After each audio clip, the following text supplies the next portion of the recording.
Monsieur, bonsoir, bienvenue aux 19h de ce 20 novembre. Tout d'abord, ouverture aujourd'hui de la Coupe du Monde de football au Qatar par une cérémonie exceptionnelle. Le président de la République, Abdelmadjid Tebboune, y a assisté cet après-midi au stade Al-Bayt de Doha, aux côtés d'autres invités d'honneur, des chefs d'État et de gouvernement notamment.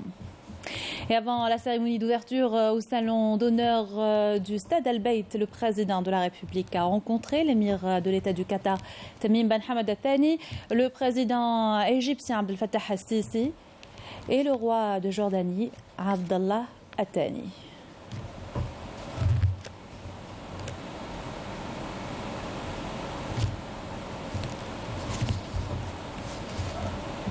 Le président de la République a déclaré être fier de l'organisation par le Qatar de la Coupe du Monde et d'une cérémonie d'ouverture de haut niveau. Le président de la République a également exprimé son souhait de voir les équipes d'Arabes atteindre de haut niveau dans la compétition. On l'écoute. تنظيم رائع من أروع ما يكون عالمي أقل ما يقال أنه تنظيم عالمي يشرف دولة قطر شقيقة ويشرف العالم العربي كذلك وفيه أقوال وأقوال وأقوال خليهم يتكلموا. أنا اليوم نفتخر كدول عربية بشيء اللي وصلت له المستوى اللي وصلت له قطر في تنظيم احتفالية عالمية مثل هذه لملايير الأنظار ملتفتة إلى قطر اليوم. شيء عظيم، تنظيم جيد لا غبار عليه. الباقي دروك كل ذي نعمة محسود مثل ما يقال. إن شاء الله نتمنى فقط أن الفرق العربية الدول العربية في مستوى الكروي توصل يوم من الأيام إلى نفس المستوى، يعني حتى نحلم أننا نرى يوم من الأيام دولتين عربيتين في نهائي كأس العالم إن شاء الله. Le président de la République était auparavant arrivé au stade Al-Bayt pour assister à la cérémonie d'ouverture du mondial du Qatar 2022.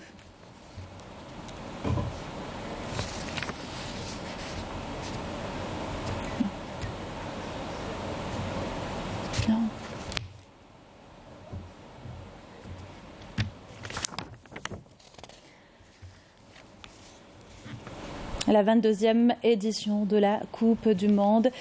Son coup d'envoi a été donné au stade Al-Bayt avec le premier match. Nous y reviendrons dans quelques instants. L'ambiance était au rendez-vous à Doha, la capitale qatari qui s'est métamorphosée en prévision de cette 22e édition de la Coupe du Monde. Les 10 dernières années également, justement pour être à la hauteur de ce rendez-vous planétaire. Yannis Saïd Belkacem. La planète football investit le Qatar pour sacrer son nouveau roi lors du premier mondial organisé dans le monde arabe. Le Qatar a mis le paquet pour accélérer en grande pompe l'organisation de cet événement sportif mondial. 220 milliards de dollars au total est le budget alloué pour la Coupe du Monde 2022. Lignes de métro, hôtels, aéroports, routes, le Qatar se veut être à la hauteur de cet événement particulier puisqu'il s'agit du premier pays arabe à organiser la Coupe du Monde, de surcroît neutre en carbone.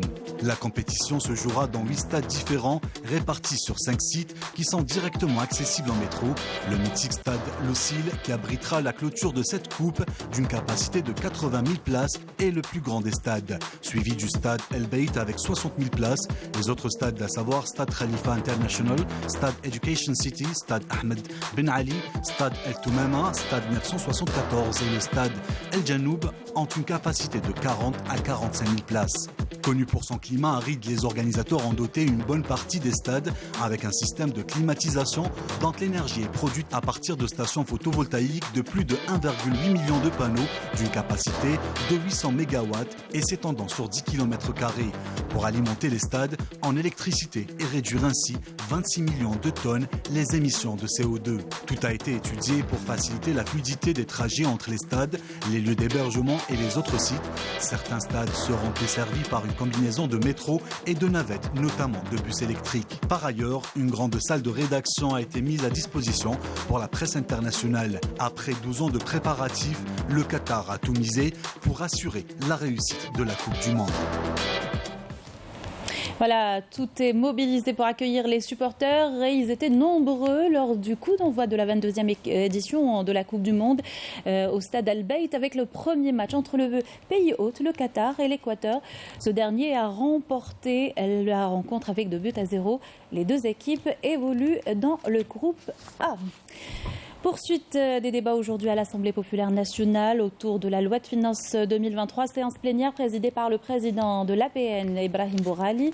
La matinée était consacrée aux interventions des présidents des groupes parlementaires qui ont salué les plans de développement contenus dans le PLF. Ils ont également soulevé quelques interrogations avant la réponse du ministre des Finances. Jamal Kissali a affirmé que les dispositions du texte soutiennent l'économie nationale et le pouvoir d'achat des Algériens. Je vous invite à l'écouter. Je voudrais réaffirmer que le projet de loi de finances 2023 exposé devant vous est la concrétisation de la nouvelle vision dont l'objectif est la transition vers un nouveau mode de gouvernance financière et de gestion des finances publiques. Elle met en place de nouvelles règles de gestion sur la base des résultats et de la prestation. Elle vise également à assurer une transition vers une économie diversifiée, créatrice de richesses et d'emplois dont l'objectif ultime est d'améliorer le niveau de vie des citoyens.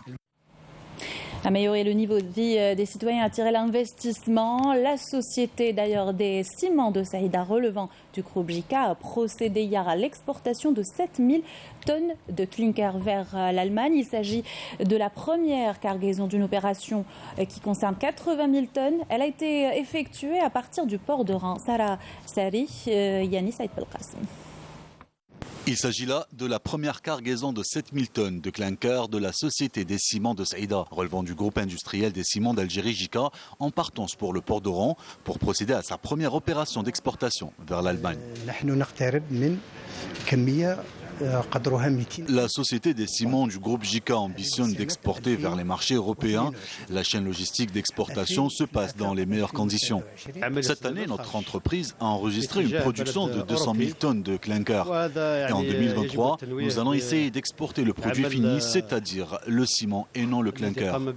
L'entreprise JICA veille à la conformité de ces produits qui sont analysés et validés par un personnel qualifié. Il faut savoir que les produits finis et semi-finis sont analysés et passés au peigne fin, heure par heure, afin de s'assurer qu'ils répondent aux normes internationales. C'est dans ce laboratoire que nous procédons à toutes sortes de tests et analyses pour savoir si le produit fini est de qualité. Par exemple, cette machine nous permet d'évaluer la solidité du produit. Avec une production de 500 000 tonnes de ciment par an, le groupe JICA a pu répondre aux besoins du marché local. Cette opération d'exportation est soutenue par les autorités locales visant à promouvoir l'économie nationale. On vous fait découvrir à présent une des unités du groupe GTEX Algérie, spécialisée dans le domaine du textile. L'entreprise qui jusque-là habillait essentiellement les corps constitués compte s'ouvrir plus au grand public. Une nouvelle stratégie est mise en place. À cet effet, nous dit Naïma Loualish dans ce reportage. L'entreprise nationale de textile à Chiraga compte, selon son plan de développement, mettre les bouchées doubles. L'institution qui habille tous les corps constitués s'est ouverte et c'est la grande nouveauté au grand public dont voici les modèles fraîchement sortis de ces ateliers. Nos perspectives et objectifs, c'est le consommateur algérien. C'est le grand public, c'est de satisfaire le consommateur algérien et de s'habiller localement. Actuellement, on est en train de produire des collections, des produits qui seront, Inch'Allah, pour la fête de l'Aïd, qui seront commercialisés dans nos magasins. On a une filiale commerciale un peu partout sur le territoire national. C'est la filiale Jacket Club. 48 magasins au niveau du territoire. Et de nous permettre d'inonder le marché local et pour l'exportation. Le programme est le commercial. Ça veut dire le commercial, le technique. Le technique, il y a l'ordre de coupe à exécuter. C'est un ensemble de tailles et de quantités.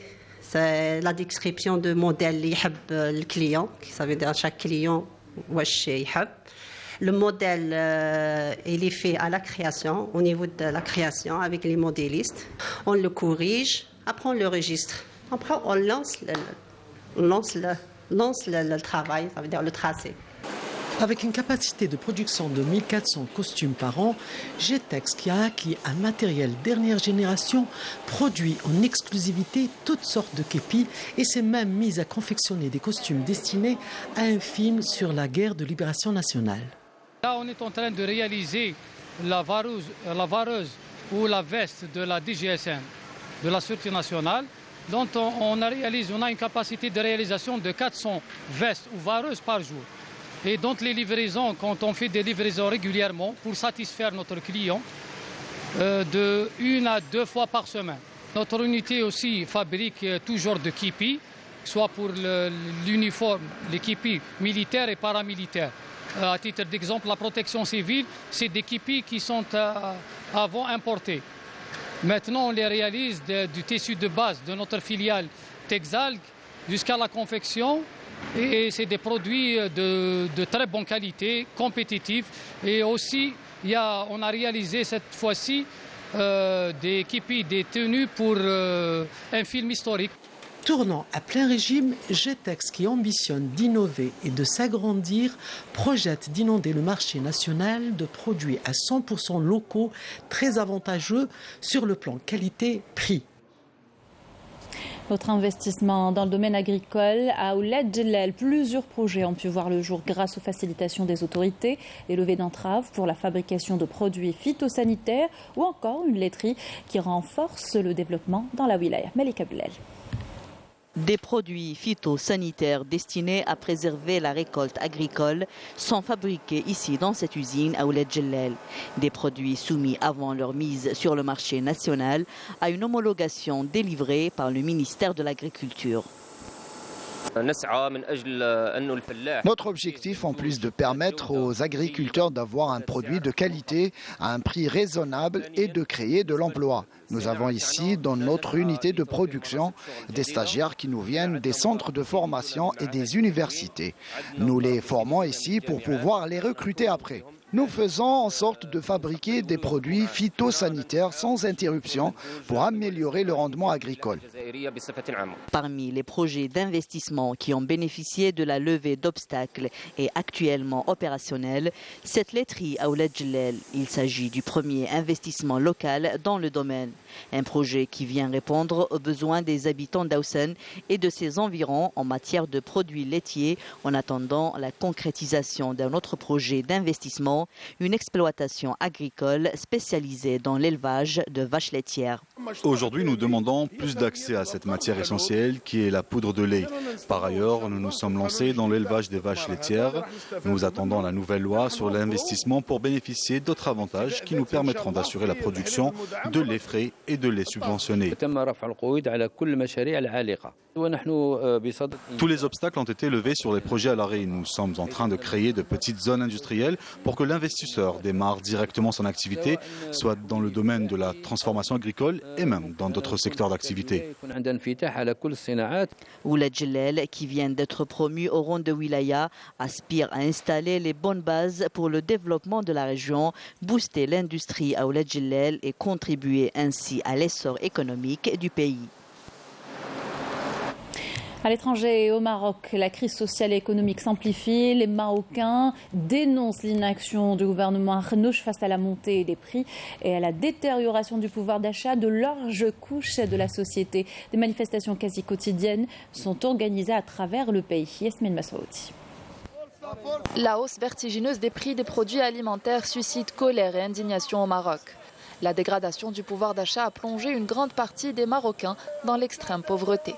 بالناس راه مكمله الناس مساليه مساكنه تشجعوا على مال يغبيع اخويا طل تشجعوا على مال يغبيع درهم مال الماطيشه درهم البصله شو البصله خام جايه 80 غير شو الناس لا هي بصله مليحه الناس ما قداش اغب لي اخويا باش غالي يا اخويا راه بطاطا غاليه ماطيشه غاليه بانان غالي كلشي غالي بزاف هادشي هذا كلشي غالي بطاطا ديك راه فينا راه من العيد الكبير وهي غاليه ماطيشه كذلك كل شيء غالي صحيح اللي حطينا على يدينا تنتكواو الخضره غاليه البيض غلى البيض ولا تيدير درهم ونص البيضه 100 درهم كنت تعمر لنا القفه دابا ما بقاش تعمر لنا مره بقينا قادين على الدجاج لا اللحم حتى حاجه ما بقات البيض بلدي وصل 2 درهم ونص اللهم هذا منكر الغلا الدرويش ما بقاش كيجبر. هذه الحاجه الوحيده اللي كانت رخيصه كانت الدرويش كي كالي بها ما بقاتش حتى هي غلات. ما الاسعار طالعه في السماء طالعه في السماء وحنا هابطين للارض. راه لا حول ولا قوه الا بالله العلي العظيم. هادشي اللي غنقول. Entraînés dans une spirale infernale, les Marocains dénoncent la politique hasardeuse du gouvernement et le tiennent pour responsable de la misère dans laquelle ils sont contraints de vivre depuis maintenant bien trop longtemps. حكومه صاحبي راه لا اله الا الله ياخذ فيه الحق صحيبي من هذا المنبر هذا راه عذب دراويش فوق من القياس اخويا راه فوق من القياس. هذا الغلا من العام اللي طلع هذا خونا هذا راه ما عمرناش بحال الاداره ما بقى والو يعني اضعف حاجه زادوا فاش نقول لك انت كل شيء تزاد تقريبا انت التون ولا اخر عادي في غاز الزيت كان ب 6 دراهم دابا 7 دراهم بقيت لافا شكيري هي انا خوتي كانت ب 20 درهم دابا 24 درهم 4 دراهم زايده. هذا كيكس ماريه لا يعني الهواء والتتوين والحليب وكذا كانوا كيقضيو به انت دابا 5 دراهم راه ولا ب 6 دراهم. باش نهضروا بصراحه اللي كيدار بزاف واللي كياكل العصا هو المستهلك وكل سيمانه السلعه كتزاد. هاد السيمانه كتشري بثمن مثلا نعطيك غير مثال بحال ماريه شريناها مثلا السيمانه اللي قبل موقع الزياده كتشريها ب 18. السيمانه اللي كتجبرها زادات رجعت 19. السيمانه اللي ما جا عاود زاد السلعه كل سيمانه كتزاد. Les Marocains vivent une crise socio-économique sans précédent. Les mouvements de protestation ne cessent de gagner du terrain face à un Marzen qui continue de s'enrichir sur le dos des plus vulnérables et une loi de finances 2023 que les citoyens marocains qualifient de désastreuse. Retour dans le pays, direction Tlemcen, où a débuté hier la 12e édition du Festival international de la miniature et de l'enluminure. Le centre d'études andalouse accueille la manifestation avec la participation de 9 pays. Au programme de la soirée d'ouverture hier, patrimoine, jeunesse et hommage à une icône de l'art contemporain, Sofiane Mrnin, Yamina Saïchi. Les arts islamiques dans toute leur splendeur s'invitent au centre d'études andalouse de Tlemcen, qui abrite actuellement plusieurs expositions d'artistes enlumineurs et miniaturistes de différentes wilayas du pays et de 9 pays étrangers. Objectif, mettre en avant les plus grandes écoles dans le monde musulman, dans l'école algérienne. L'occasion aussi de rendre hommage au plasticien algérien Béchir Yillis, décédé en août dernier, auquel ce 12e festival international a été dédié. C'est un honneur pour l'Algérie d'abriter ce festival international. Notre pays est réputé dans ce domaine. Les artistes algériens ont fait évoluer l'art de la miniature et ont apporté du nouveau, contrairement aux autres qui se sentent contentés de suivre les courants classiques.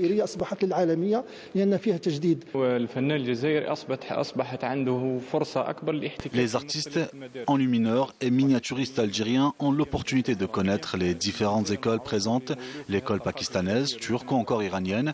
Le riche patrimoine culturel algérien est d'ailleurs une source d'inspiration intarissable pour les jeunes artistes.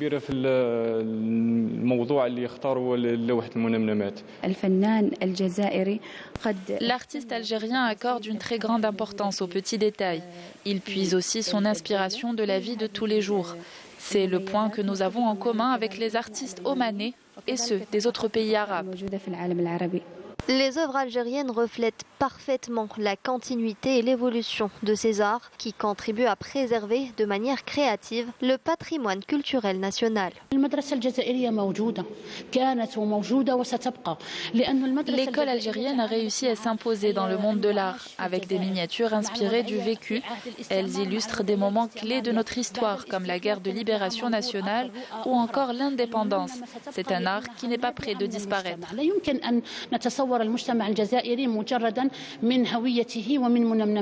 Cette manifestation vise à mettre en exergue les caractéristiques de l'école algérienne et à encourager les artistes à se lancer dans ces spécialités. Cette édition sera marquée par l'organisation de sessions de formation pour la première fois au profit des étudiants des écoles des beaux-arts de plusieurs wilayas.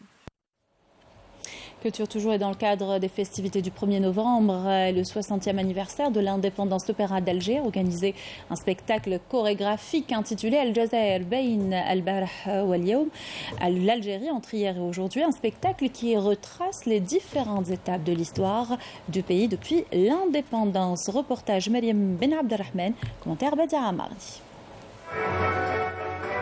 Des tableaux chorégraphiques vivants ou en couleur pour retracer les différentes étapes de l'histoire de l'Algérie marquée de faits glorieux et refléter les sacrifices de tout un peuple pour reprendre sa terre et son identité. L'étape post-indépendance à ce jour et les mutations qu'a connues l'Algérie sont comptées par la danse, la musique et un scénario qui ont fait de ce spectacle un véritable voyage sensoriel dans le temps.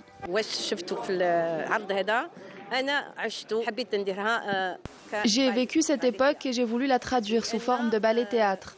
Chacun peut exprimer ses émotions et son vécu à sa manière à travers la parole, l'écriture, le dessin ou encore la danse.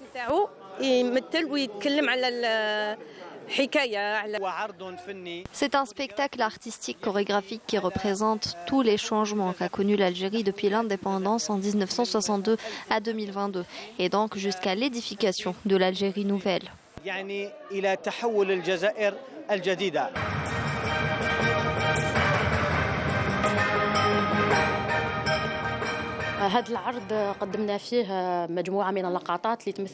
Nous avons exécuté plusieurs danses représentant l'Algérie entre le passé et le présent. Et nous avons voulu montrer le rôle majeur de la femme algérienne dans l'indépendance de notre pays. Nous avons voulu montrer aux jeunes toutes les réalisations de l'Algérie depuis l'indépendance. Nous souhaitons le meilleur pour notre pays. L'Algérie entre hier et aujourd'hui, un spectacle qui se veut une reconnaissance au sacrifice consenti par les moudjahidines et les martyrs pour arracher l'indépendance et pour inculquer à la jeune génération l'importance de préserver la mémoire nationale. Avec ceci, nous arrivons à la fin de notre journal. Merci de l'avoir suivi et excellente soirée sur Canal Algérie.